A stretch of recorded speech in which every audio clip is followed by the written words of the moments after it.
말씀을 봅니다. 갈라디아서 6장 3절에서 5절까지의 말씀입니다. 우리 신약성경 309면에 있습니다. 갈라디아서 6장 3절에서 5절까지의 말씀입니다.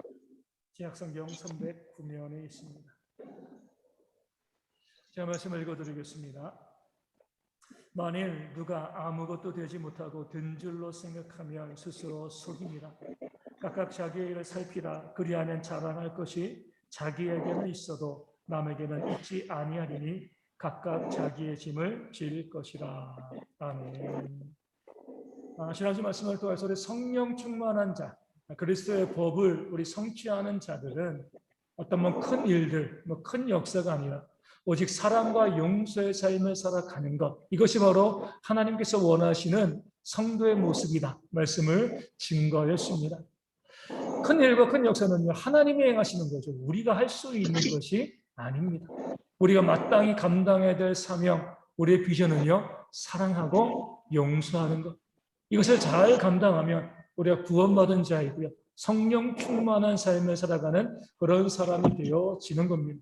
그리고 이어서 오늘 3절 말씀에 만일 이렇게 이야기합니다. 사랑과 용서의 짐을 지라 이렇게 말씀하시고 난 다음에 만일 누가 아무것도 되지 못하고 된 줄로 생각하면 스스로 속입니다. 이렇게 말씀하고 있습니다. 사랑과 용서의 삶을 살 것을 말씀하시고 난 다음에 그런데 만일 너희 가운데 아무것도 되지 못하였음에도 불구하고 된 줄로 생각하는 자들이 있다라고 하면 스스로 속이고 있다는 거죠. 스스로 속인다는 것은요, 자기가 그렇지 않은데도 그런 것처럼 가장하는 게 아니에요. 자기가 정말 그런 것처럼 생각하고 내가 정말 사랑과 용서의 삶을 살아가는 것처럼 생각을 하고 있는데 실제로는 그렇지 않다는 거죠. 이게 우리 신앙의 큰 문제입니다. 내가 누구인지 정확하게 몰라요. 아무것도 아닌데 넘어져 있는데 선질로 생각하고 있는 겁니다. 아무것도 아닌데 무엇인가 된 것처럼 스스로 속이고 있는 신앙인들이 이 땅 가운데 많이 있고, 그러하기 때문에 하나님의 말씀의 능력이 힘있게 역사하지 못한다는 겁니다. 사랑과 용서를 이야기할 때 이것이 그리스도의 법을 성취하는 것이다 이렇게 말씀할 때 내가 사랑과 용서의 삶을 살아야지 이렇게 받아들여야 되는데 어떻게 받아들이냐면 저요 이렇게 이야기합니다. 그 사랑과 용서를 정말 잘 실천하는 삶을 제가 살아가고 있습니다. 자신 있게 이야기하는 거죠. 제가 전문가입니다. 그 사랑과 용서를 실천하는 데 전문가입니다. 이런 사람에게는요, 말씀에 능력이 임하지 않습니다. 사랑과 용서의 삶, 그리스도의 법을 성취하는 것을 말씀하고 있는데 다 이뤘다는 거예요. 더 이상 할 것이 없다는 거죠. 말씀이 들어올 리가 없는 거죠.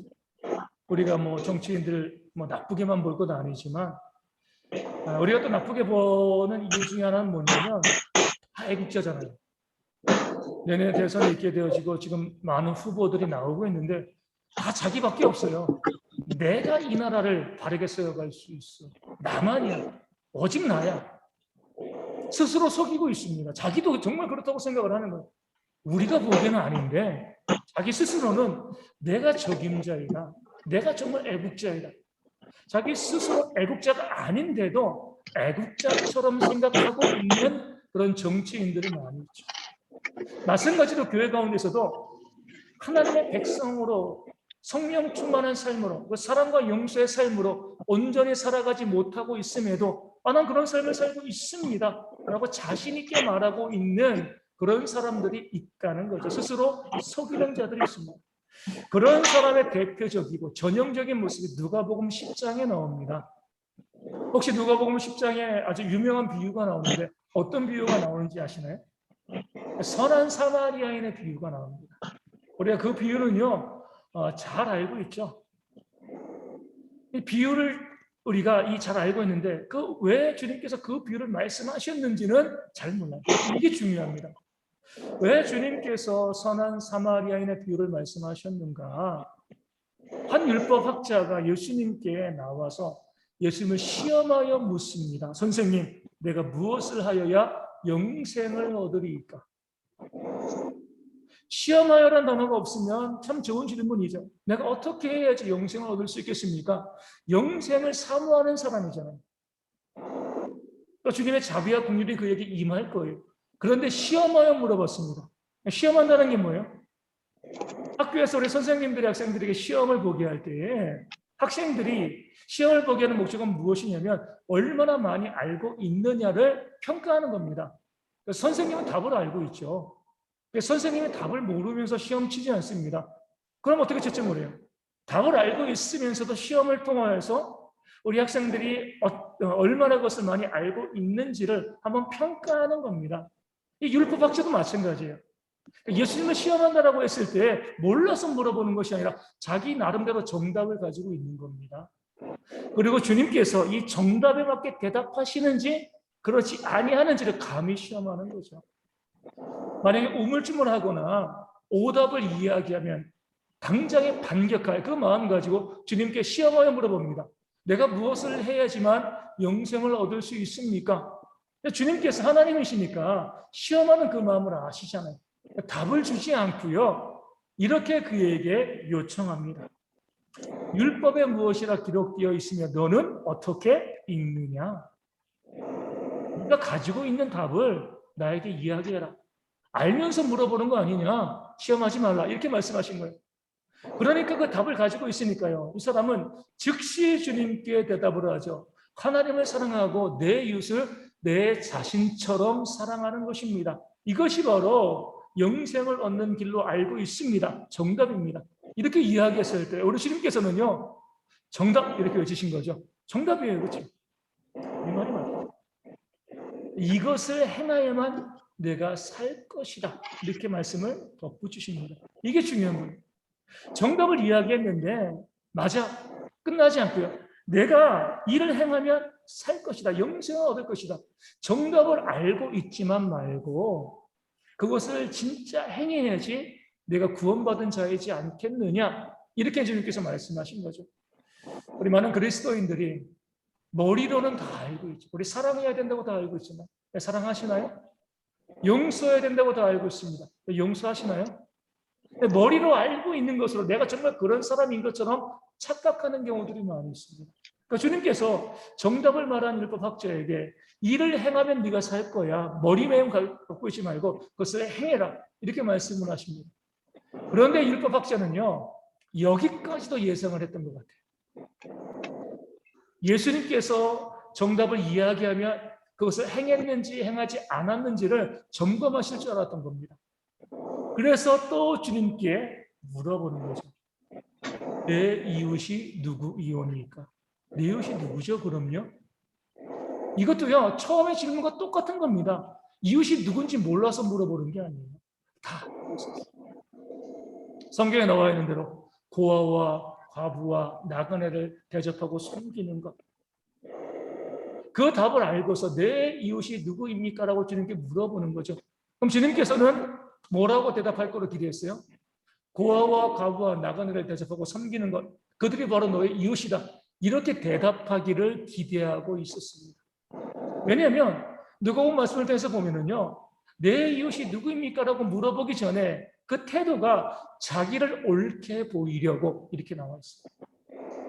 주님께서 고아를 너의 이웃으로 삼고 또 과부와 나그네를 너의 이웃으로 삼고 섬기는 것 이것이 바로 이웃사랑이다. 곧 하나님의 사랑이다. 이렇게 말씀하면 제가 그런 삶을 살아왔습니다. 고아도 도왔고요. 과부와 나그네를 대접했습니다. 이렇게 자신을 자랑하기 위해서 내 이웃이 누구입니까? 라고 물어본 거예요. 그러니까 주님께 답을 얻기 위함이 아니라 주님이 답을 해주시면 자기의 그 이웃을 도운 그 사랑을 증거하고 보여주기 위해서 다 준비하고 있었던 거죠. 그런데 주님께서 뜬금없이 율법을 통해서 이웃이 누구인가 말씀해 주지 아니하시고 사마리아인의 비유를 말씀을 하시는 거예요. 어떤 한 유대인이 여리고로 내려가다가 강도 만나게 되었습니다. 거의 죽게 되었죠. 그때 제사장이 지나가고 레위인이 지나가요. 아직 살아있습니다. 살아있음에도 불구하고요. 그 사람을 못 본 척 지나갑니다. 이 말씀까지 들었을 때에 아마 그 율법학자는 자신의 의를 더욱더 내세웠을 거예요. 그래 맞아. 저 제사장과 레위인 거룩해 보이고 말씀 잘 알고 있는 것처럼 보이지만 머리로만 알고 있지 실제로 도와주지 않았어. 그런 사람들이 위선자야. 만약에 나였으면 도와줬을 텐데. 제사장과 레위인에 대한 말씀 인정하고 넘어가고, 아마 이 율법학자는 세 번째는 자신이 등장할 줄 알았을 거예요. 어떤 유대인이 지나가다가 그 강도 만난 자를 도와주었다. 아, 제가 바로 그런 사람입니다. 이렇게 이야기하고 싶었겠죠. 근데 갑자기 주님께서 사마리아인을 등장시키는 거예요. 율법학자의 계산에 나와 있지 않는 그런 말씀입니다.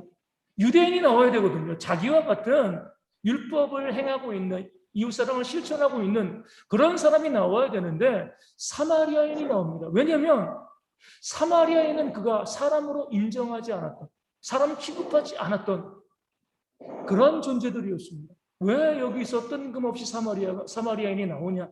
주님께서는 그 사마리아인을 등장시키시고 그가 강도 만난 자를 살렸다, 도와줬다 말씀을 마무리하십니다. 그리고 이렇게 물어보시는 거죠. 누가 강도 만난 자의 이웃이냐 물어보시는 거예요. 율법학자는요, 자기를 옳게 보이기 위해서 주님께 무엇을 물어봤습니까? 누가 네 이웃입니까? 예수님께서는요, 그에게 다시 물어보시는 거죠. 강도 만난 자의 이웃이 누구냐? 강도 만난 자의 이웃이 누구예요? 주님께서 분명하게 사마리아인이 도와줬다라고 이야기하니까 사마리아인입니다. 이렇게 이야기해요. 그러면 사마리아인이 그의 이웃이다라고 주님께서 말씀하시는 거예요. 근데 율법학자는요, 그렇게 거침없이 대답을 하다가 누가 강도 만난 자의 이웃이냐? 이 질문 앞에 멈칫하는 거예요. 생각해 본 적이 없었거든요.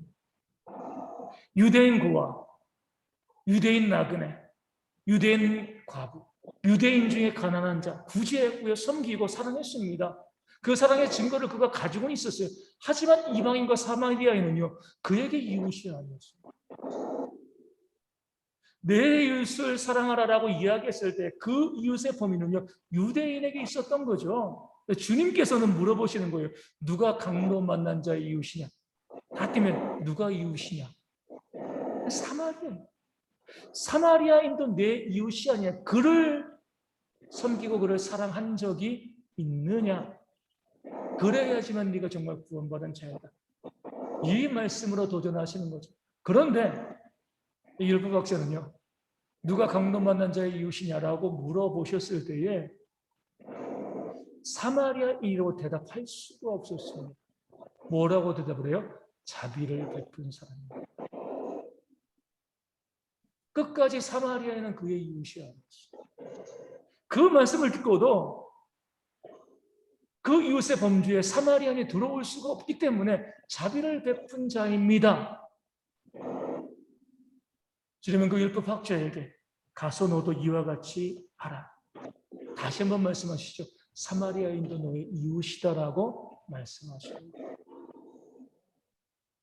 이 율법학자는 착각하고 있었던 거죠. 내가 용서와 사랑의 사람이다. 내가 정말 좋은 신앙인이고 영생을 얻을 만한 사람이다 라고 착각하고 있었습니다. 마태복음 5장을 통해서 보면 우리 주님 말씀하십니다. 세리들도 사랑하는 자를 사랑하지 않냐? 이방인들도 자기 형제에게 무난하지 않냐? 이 세리와 이방인은요, 구원받지 못한 사람, 영생 얻지 못한 사람의 대표입니다. 그 구원받지 못한 사람, 영생 얻지 못한 사람들도 자기가 사랑할 만한 사람 사랑하고 자기 형제에게 무난하는데, 네가 지금 율법학자 네가 너의 형제를 섬기고 사랑한다고 내가 이웃사랑을 실천하고 있다라고 이야기하면 구원받지 못한 그들과 다를 바가 뭐가 있냐? 네가 영생을 얻은 자라고 이야기할 수 없다는 거죠. 정말 구원받은 백성이라고 하면, 정말 용서와 사랑을 실천하는 사람이라고 하면 우리 주님 말씀하신 것처럼 원수를 사랑하고요, 너를 박해하는 자, 핍박하는 자를 위해서 기도해 줄 때에 이것이 바로 말씀을 순종하고 실천하는 것이고, 이런 삶을 살아가는 자에게 하나님께서 영생을 주신다. 영생이 그런 자에게 있다라고 말씀하고 계신 겁니다. 이 율법학자는요, 자기 스스로 신앙이 좋다라고 드러내고 자랑했지만 주님께서는 너 착각하고 있어. 오늘 말씀 3절에 나온 것처럼 스스로 속이고 있다는 거죠. 그러면 율법학자가 그렇게 착각하고요, 스스로 속이게 되어진 이유는 뭘까요? 왜 자신의 신앙이 좋다고 하고 이야기하고 자랑하는 그런 모습을 보였습니다. 비교했기 때문에 그래요. 아마 율법학자는요, 그 제사장 관련 외식적인 그런 유대인들과 자기를 비교했을 겁니다. 나는 말씀을 알고 있을 뿐더러 실제로 실천도 하는 사람이야. 이 정도의 신앙을 가지고 있어. 이런 자부심이 그에게 있었을 거예요. 그 자부심이 있다 보니까 정말 자기가 뭔가 된 것처럼, 남과 비교해 보니까 내가 좀 더 나으니까 뭔가 탁월한 신앙인인 것처럼, 정말 영생을 얻을 수 있는 자인 것처럼 착각하게 되어진 거죠. 이것이 오늘 말씀의 주제입니다. 우리 믿는 자들이 빠지는 함정, 버려야 될 그런 중요한 죄가 바로 비교랍니다. 비교하게 되어지면요, 교만해지거나 아니면 비참해지고, 내가 남보다도 낫게 보이는 거죠. 아니면 내가 너무나 비참해지는 거예요. 이 둘 다 신앙에 유익하지 않습니다. 교만해지면요, 더 이상 노력할 게 없어요. 비참해지면 그 비참한 가운데 허우적거리기 때문에 신앙의 발전을 위해서 애쓰고 노력하지 않게 되어집니다. 율법학자도 마찬가지로 성전에 들어가서 기도했던 바리새인과 세리의 그 비유의 말씀을 통해서도 그 바리새인이 자기를 높이고요, 의롭다라고 생각하는 그 이유는요, 세리가 그 옆에 있었기 때문에 그래요. 그 세리와 자기를 비교해 보니까 내 신앙이 좋아 보이고 탁월해 보이는 거죠. 나는 저 세리와 같지 아니함을 감사합니다. 남들과 비교하는 것이 우리 신앙의 착각을 만들고요, 스스로 속이는, 내가 뭔가 된 것처럼 나를 높이는 그런 교만으로 만들어 간다는 것을 오늘 말씀 3절은 우리 가운데 보여주고 있습니다.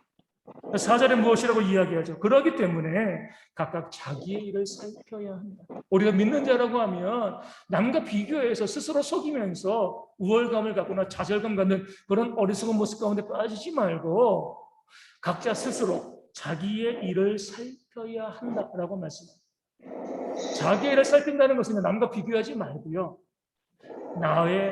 나를 하나님 앞에 둔다는 거죠. 코람되어죠. 하나님과 나를 비교하는 겁니다. 사람과 사람 비교하면 내가 늘 좋아 보이고요, 내가 좀 뭔가 탁월해 보이죠. 근데 하나님과 나를 비교하게 되어지면 내가 얼마나 부족하고 내가 얼마나 하찮은 존재인가를 깨달아 알게 되어집니다. 마치 이것과 같아요. 전국을 헤매고 다니는 모든 사람들이 길을 잃어가지고 그 중에 내가 랜턴 하나 발견합니다. 불을 켜는 거죠. 깜깜한 밤에. 같이 있던 사람들의 얼굴을 비춰보니까 너무 지저분하고 더러워요. 어떻게 저렇게 지저분하고 더러울 수 있을까? 자기 얼굴은 못 비춰보는 거잖아요. 그렇게 남을 비판하고 정죄하고 나가다가 나중에 정도를 벗어나서 해가 뜨면은요, 자기가 얼마나 더러운가를 발견할 수 있게 됩니다. 이것이 바로 각각 자기의 일을 살피는 거예요. 남 바라보면은요, 다 못나 보여요. 다 부족해 보이고요. 그러니까 내가 스스로 높아지는 거죠. 내가 뭔가 된 것처럼 그 비교를 통하여서 내 신앙과 내 삶이, 내 인생이 뭔가 탁월한 것처럼 보이게 됩니다. 아니면 정반대로 좀 비참하게 보이는 거죠. 하나님 앞에서 나를 바라보게 되어집니다. 나의 모든 교만이 사라질 수밖에 없는 거죠. 내가 그동안 자랑했던 것이 정말 자랑할 만한 것이 아니라 얼마나 부끄러운 것이냐. 가서 이렇게 말씀하고 있습니다. 그리하면 하나님 앞에 나를 두게 되어지면 자랑할 것이 자기에게는 있어도 남에게는 있지 아니하니. 내가 보기에만 자랑할 만한 것처럼 생각된다는 거예요. 내가 보니까 나 이렇게 신앙이 좋은 것 같아. 이게 똑똑한 것 같아. 능력 있는 것 같아. 내가 보니까 남과 비춰서 나를 바라보니까 내가 뭔가 된 것처럼 보이는데 너에게만 있는 거야. 너만 그렇게 생각하는 거야. 하나님이 보시기에 얼마나 하찮은지, 이웃들도 속으로 너를 비웃고 있다는 그 사실을 깨달아 알라는 거죠. 누가복음 10장의 율법학자가 내 이웃이 누구입니까? 라고 이야기했을 때 주님께서 얼마나 그 심령을 불쌍히 보셨겠습니까? 말씀의 뜻도 알지 못하고 자기를 옳게 보이려고 자랑하는 너의 모습이 결국 너를 정죄하는 것이 아니냐. 주님이 그렇게 생각하시는 거죠. 하나님 앞에 나를 두게 되면 우리는 그 어떤 것도 자랑할 것이 없는 그런 내 삶, 내 모습인 것을 고백할 수밖에 없습니다. 깨닫게 되는 거죠. 그렇게 깨닫게 될 때 5절 말씀에 있는 것처럼 각각 자기의 짐을 지는 삶을 살게 되죠. 이 짐은요, 2절의 짐과는 다릅니다. 2절의 짐은 용서와 사랑이죠. 우리 5절의 짐은요, 자기 사명, 자기 임무를 자기가 질 수 있는, 자기가 감당해야 될 그런 일들을 의미하는 겁니다. 남과 비교하지 아니하고 다른 사람 바라보지 아니하고 우리가 믿는 사람이라고 하면 내게 주어진 일이 무엇인가 바라보면서 그 일을 성실하게 감당해 나가는 것, 그것만 바라보는 것, 이것이 바로 하나님께서 구원받은 성도들에게 요구하시는 삶의 모습이 되어지는 것이죠. 내가 5달란트 받았건 2달란트 받았건 1달란트 받았건 남이 무엇인가 신경 쓸 필요 없습니다. 내게 주어진 대로 5달란트면 5달란트 남기고요, 2달란트면 2달란트 남기고 1달란트는 1달란트 남기면 돼요. 왜 나는 이렇게 많이 주셨는가? 왜 나는 이렇게 적게 주셨는가? 이것을 생각할 때부터 우리는 사단의 시험에 빠지게 되어 있는 것입니다. 다른 사람을 평가하지도 말고요, 그 다른 사람들 평가에 내 마음이 흔들려서도 안 되는 거죠. 비교하고자 하는 그런 마음을 싹 내버리고요, 내가 걸어가야 될 길, 내게 주어진 짐, 이 삶의 길을 묵묵히 걸어가는 것이 구원받은 성도들, 택함받은 성도들의 삶의 모습임을 말씀을 우리 가운데 증거하고 있습니다. 우리 베드로가 주님을 3번 부인하고 난 다음에 부활하신 주님을 디베랴 바닷가에서 만나죠. 주님께서 그에게 내가 나를 사랑하느냐 3번 물어보시고요, 사랑합니다 고백하고요, 내 양을 치라, 내 양을 먹이라, 그를 용서하시고 사랑으로 받아주십니다. 그 다음에 우리 주님께서 베드로에 대해서 예언하시죠.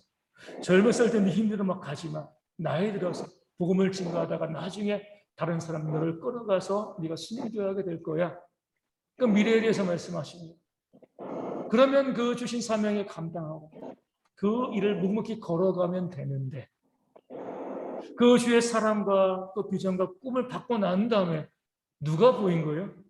그 옆에 있는 주님이 사랑하시던 그 제자 요한이 보인 거죠. 나는 그렇게 고난당하고 순교하게 될 건데 주님이 그렇게 사랑하는 저 제자 요한은 어떻게 되겠습니까? 비교하는 거. 혹시 사랑하시니까 요한은 좀 잘 살게 하시진 않을까? 그런 마음이 갑자기 또 베드로의 마음 가운데 들어온 것이죠. 그래서 주님께서 우리 베드로에게 말씀을 하십니다. 그게 내게 무슨 상관이야? 내가 다시 올 때까지 그를 살려준다 할지라도 그 너에게 무슨 상관이냐? 가서 너는 나를 따르라. 내 짐을 지라 말씀하십니다. 남이 어떻게 살아가건 어떻게 헌신하건 어떻게 수고하건 어떤 삶을 살아가건 그것에 신경 쓰지 말고 너에게 주어진 삶, 네가 지어야 될 그 짐을 묵묵히 지고 걸어가는 것, 이것이 바로 구원받은 성도의 모습임을 주님께서 베드로에게, 우리의 가운데 말씀하고 계십니다. 우리의 신앙을 넘어뜨리는 사단의 가장 강력한 무기 중 하나가 비교입니다. 비교. 자꾸 비교하고 원망하고 불평하고요, 또 교만하게 하고 또 완전히 신앙의 슬럼프에 빠지게 만들어버리죠.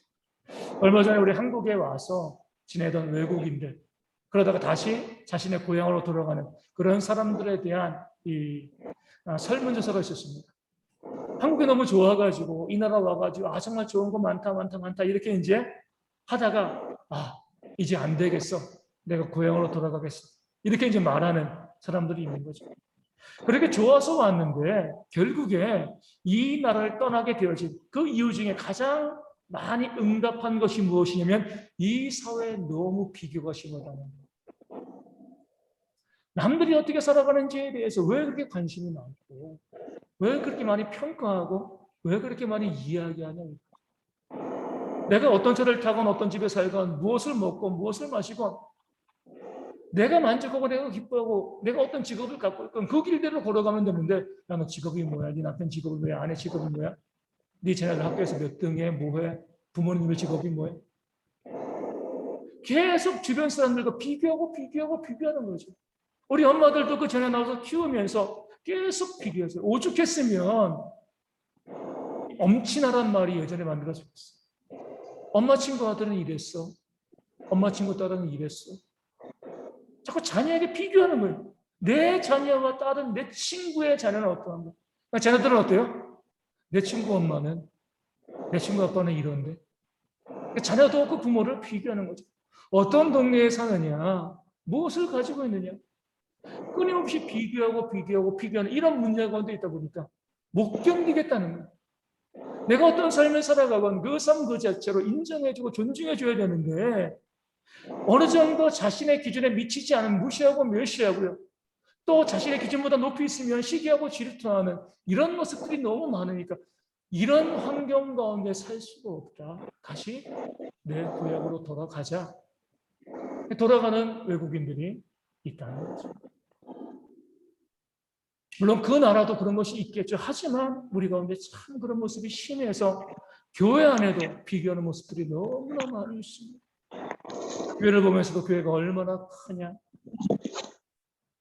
교회가 어떤 사역을 감당하고 있느냐, 우리에게 준 그 사명을 감당하면 되는데 옆 교회는 이거 했어, 우리도 해야 돼. 옆 교회는 이거 했어, 우리도 해야 돼.